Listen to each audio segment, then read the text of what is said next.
Growing up, I always felt like an afterthought in my own family. I was the youngest, and my older brother Nate, 2 years my senior, was the undisputed golden child. No matter what he did, he was the star, the favorite. My parents treated him like he could do no wrong. Meanwhile, I couldn't catch a break, no matter how hard I tried. It was in the little things at first, but those little things added up over the years. Nate would break something. Like the time he shattered the living room vase by kicking a soccer ball inside the house. And my parents would laugh it off as boys being boys. If I so much as left my shoes by the door instead of putting them away, it was a lecture about responsibility and respect. Nate was their pride and joy while I was just there. It became painfully obvious as we got older. When Nate graduated high school, my parents threw him a massive party. They rented out a hall, invited what felt like the entire neighborhood, and even bought him a brand new car. A sleek, shiny sedan worth at least $30,000. I was 16 at the time, and I remember thinking, wow, this is what happens when you're loved. 2 years later, I graduated. My celebration consisted of a handshake, a generic congratulations, and an envelope with $1,000 in it.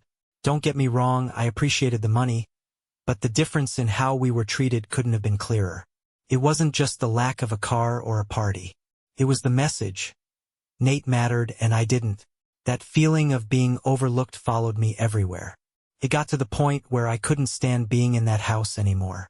After high school, I applied to colleges in other states, desperate to put some distance between me and my family. I didn't have any grand plans. I just needed to be away. I ended up going to a decent school, working part-time jobs to pay my way through, and eventually earning my MBA after 9 long years of juggling classes, work, and the occasional breakdown. When I finally came back to my hometown, it wasn't out of love for the place, or even a desire to reconnect with my family. It was practical. I had a good job lined up, and it made financial sense to settle there.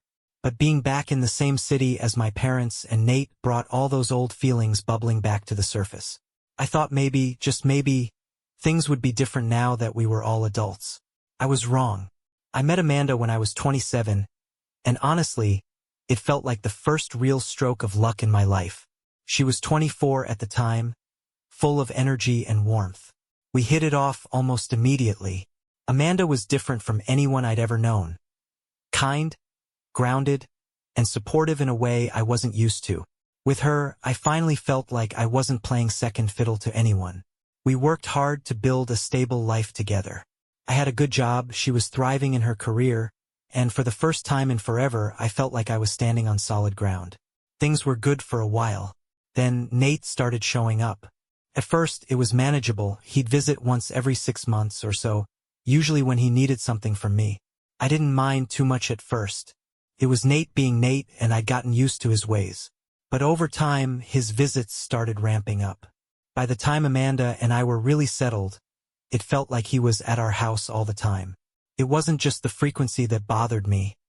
It was the way he acted when he was there.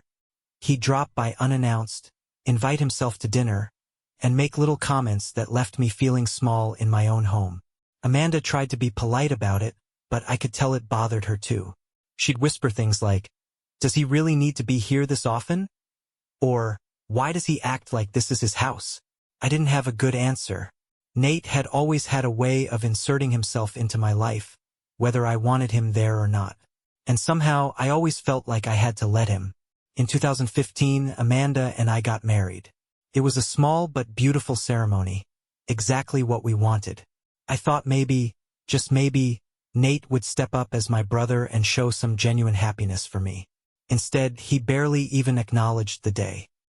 He showed up late, offered a half-hearted congratulations, and left the party early without saying much to anyone. It hurt, but I tried to push it aside and focus on Amanda and the new life we were building together. Still, I couldn't shake the feeling that even in my happiest moments, Nate found a way to cast a shadow. By 2018, I'd started to feel like life was finally coming together. Amanda and I were happy, and I was doing well at work. Nate had cooled off a bit with his visits after I set some boundaries, and for a while it seemed like he was leaving us alone. But, as I'd learned, nothing about Nate ever stays peaceful for long. It all started unraveling when Nate's wife, Sarah, reached out to me out of the blue. They had divorced earlier that year, which wasn't exactly surprising. Nate wasn't exactly a poster child for commitment or stability. But Sarah's call wasn't a casual catch-up. It was a bombshell. She told me Nate had been obsessed with Amanda for years. Apparently, their divorce wasn't just about their usual arguments. It was because Sarah found out about Nate's fixation on my wife. Hearing that felt like a punch to the gut. I knew Nate could be self-centered, but this was a new low even for him. I told Amanda what Sarah had said, and we both agreed to stay as far away from Nate as possible. I didn't confront him directly. I wasn't sure what I'd even say, but I made it clear to him that his random visits needed to stop. For a while, it seemed like he got the message. He stopped coming around, and I let myself believe that maybe we could move past all the drama. Couldn't have been more wrong. A few months later, my life completely imploded. Nate had started dating a younger woman named Haley. I didn't know much about her at the time, but she seemed nice enough on the rare occasions I saw her. What I didn't realize was that Nate was manipulating her behind the scenes, convincing her to help him destroy me. One day, out of nowhere, Haley came forward with allegations against me, serious ones. She claimed I had assaulted her and even had evidence to back it up. It was all fake, of course, but at the time I had no way to prove that. Amanda was devastated. She wouldn't even look at me, let alone hear me out. As much as I begged her to trust me, to believe that I would never do something like that, the doubt was already there. Nate had gotten to her just like he'd gotten to Haley. Within a week, Amanda packed her things and left. She told me she needed time to think, but I could see it in her eyes. She didn't believe me.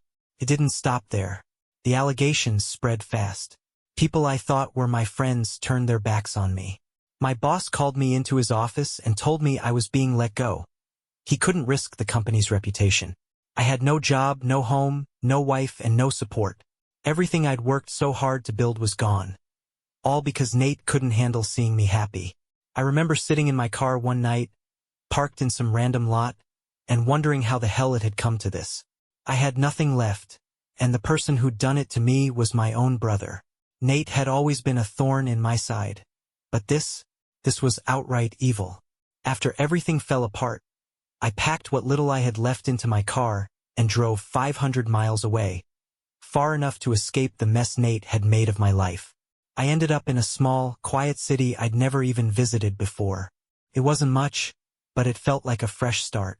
I found a rundown apartment for $800 a month. Barely more than a shoebox, but it was mine.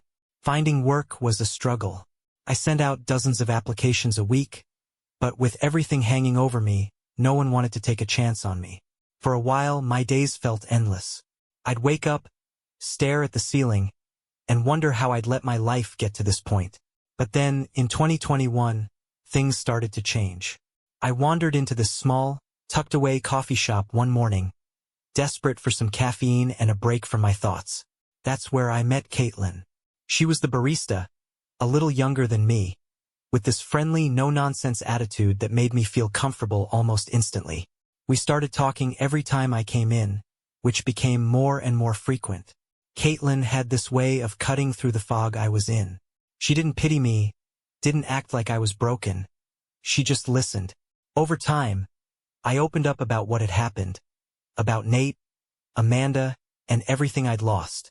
She didn't try to fix it or offer cliched advice. She just said, "That sucks, but you're here now. So what's next?"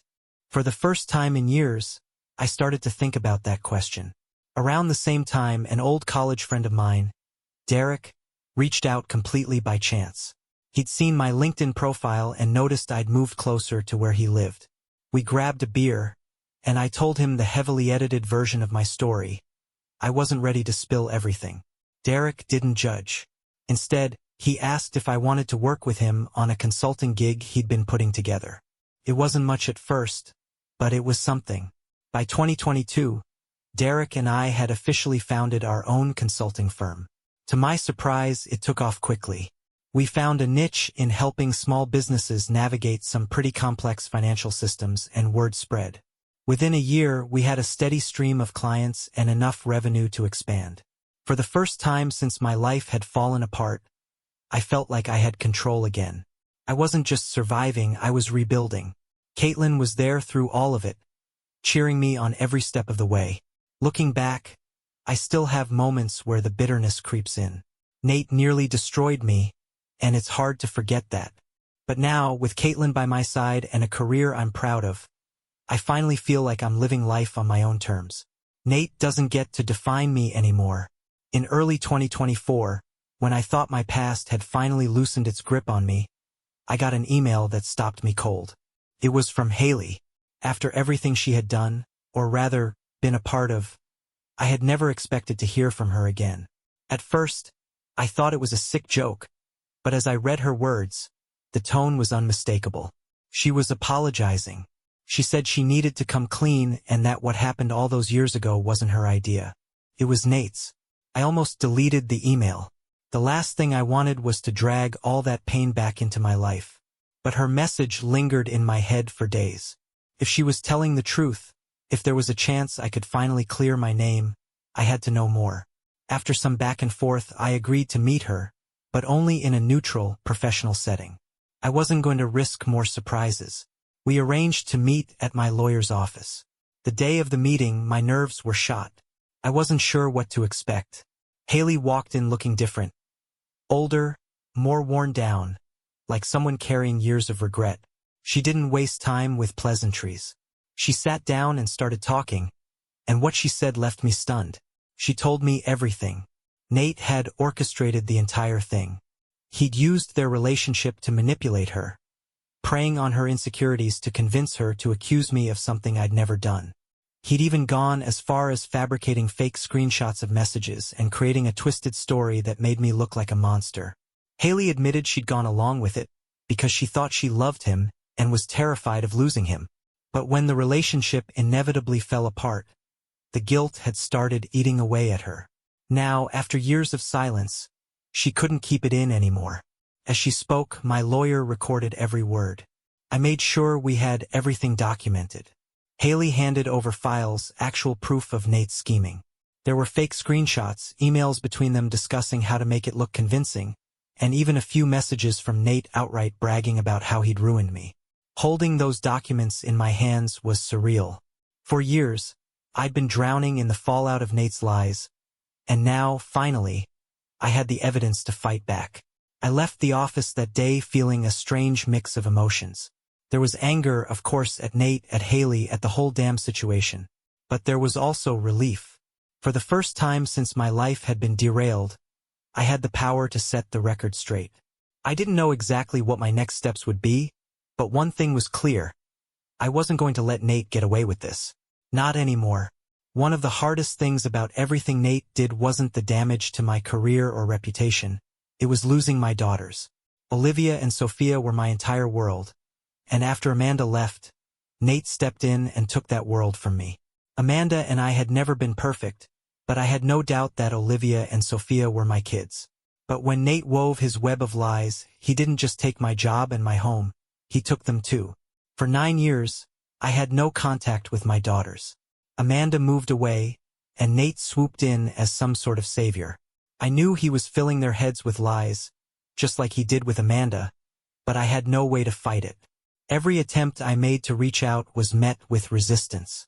Courts weren't exactly sympathetic to someone under the cloud of the accusations Nate had fabricated.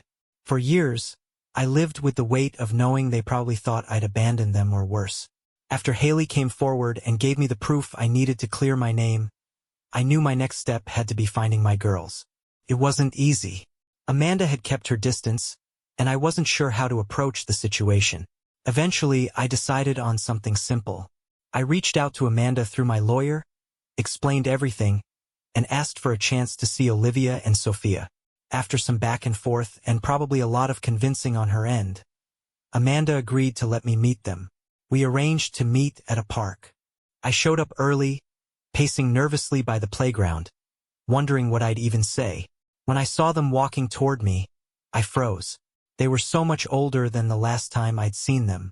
Olivia, at 14, was tall and had this quiet confidence about her. Sophia, now 12, had the same mischievous glint in her eye that she'd had as a toddler. But they were strangers to me, and I was a stranger to them. When they reached me, Olivia was the first to speak. "So, you're James?" she asked, her tone cautious but curious. The way she said my name, like she didn't know if she should call me that or something else, hit me harder than I expected. "Yes," I said, trying to keep my voice steady. "I'm your dad." Sophia looked at me with wide eyes. "But Uncle Nate's our dad," she said, trailing off. I swallowed hard, forcing myself to stay calm. "No, sweetheart," I said gently. "Nate's your uncle. I'm your real dad." The conversation was awkward at first, full of hesitant questions and long silences. They didn't understand why I'd been gone so long, and I didn't want to overwhelm them with the full story just yet. Instead, I focused on the basics: how much I missed them, how hard I tried to see them, and how happy I was to finally be with them again. As the minutes turned into hours, I saw something shift. Olivia started asking more questions about when she was younger, things only I would know. I told her about the time she insisted on wearing her princess costume to the grocery store and how Sophia used to climb into my lap during movie nights and fall asleep halfway through. Sophia giggled at that, and Olivia's guarded expression softened. By the end of the meeting, they weren't calling me Dad yet, but I could see a flicker of connection in their eyes. It wasn't everything I'd hoped for, but it was a start. And for the first time in nearly a decade, I felt like I had a chance to be their father again. With everything that's happened, it feels like my life is finally moving forward. I've got the truth on my side now, and for the first time in years, I can see a future where I'm not weighed down by what Nate did to me. But knowing the truth and acting on it are two very different things. I've already spoken to my lawyer about suing Nate for defamation. There's no question that I have a strong case, thanks to Haley's confession and the mountain of evidence she handed over. Part of me wants to dive headfirst into this fight, to make him answer for everything he's done to me. But then I think about Olivia and Sophia. They've only just started opening up to me, and the last thing I want is to drag them through another storm. I don't know how they'd handle seeing their uncle, the man they believed was their father for years, exposed as a liar and manipulator. It's a delicate balance, and I don't want to risk the progress I'm making with them. Rebuilding my relationship with Olivia and Sophia is my top priority. Meeting them at the park was a good start, but I know it'll take a lot more to truly heal the years we lost. I've already reached out to a family therapist, and I've asked Amanda if she'd be open to the girls attending sessions with me. To my surprise, she agreed. I think even she can see that the lies Nate spun have hurt everyone involved.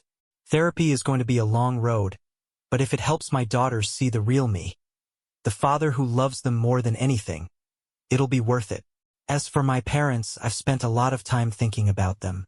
They played a big part in how Nate turned out, always enabling him, always putting him first. When everything fell apart, they didn't even bother to ask me for my side of the story. They just took Nate's word as gospel, like they always did. I don't see a future where I can have a real relationship with them again. The trust is gone, and I don't think it's coming back. But part of me feels like I need closure. I've spent my whole life trying to get their approval, and I don't want to carry that weight anymore. Maybe meeting with them one last time, laying everything out, and saying my piece will help me close that chapter for good. I don't expect an apology. They've never been the kind of people to admit they were wrong, but I think I owe it to myself to stop letting their betrayal haunt me.